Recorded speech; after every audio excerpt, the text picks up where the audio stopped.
Hey, it's Mark Weiss. Let's talk about certainty and about how certain you are as to the degree of certainty in a deal and about how much certainty meets your requirements.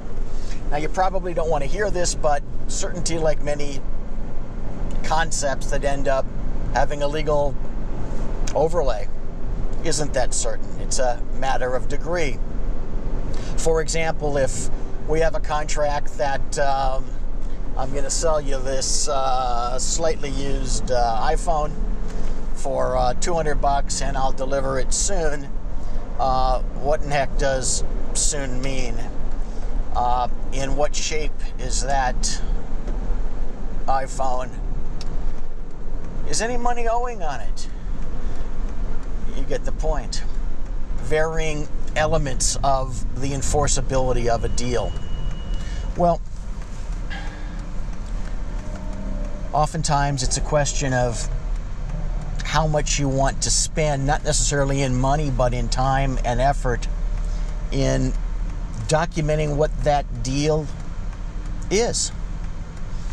Are we going to leave it up to custom as to when delivery occurs? Are we going to leave it up to chance as to what performance by the other side means?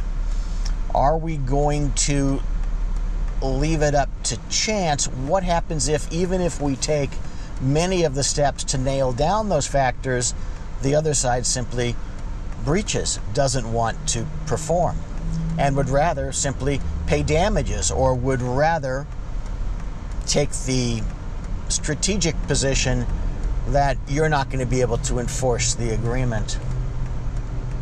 Any agreement in healthcare needs to have the amount of certainty that you're comfortable with. If you're comfortable with a handshake because you know the person on the other side and you have a long history of that person delivering pursuant to his or her word, then you might not need a contract at all. You may simply need that handshake or a few things jotted on a napkin.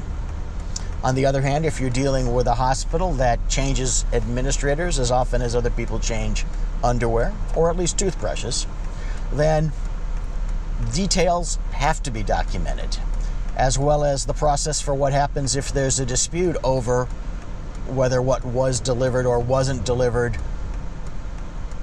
was in conformity with the agreement or was in violation of the agreement. And you can't just stop there if you want a very high degree of certainty, because then you have to make sure that you've nailed down whatever the process is for resolving a dispute and for paying attorney's fees in the event of a dispute. So just don't assume that a deal is a deal. Think about how much you need to document a deal, and think about the fact that even if a deal is documented, it's still not certain if you can't afford to be able to enforce it.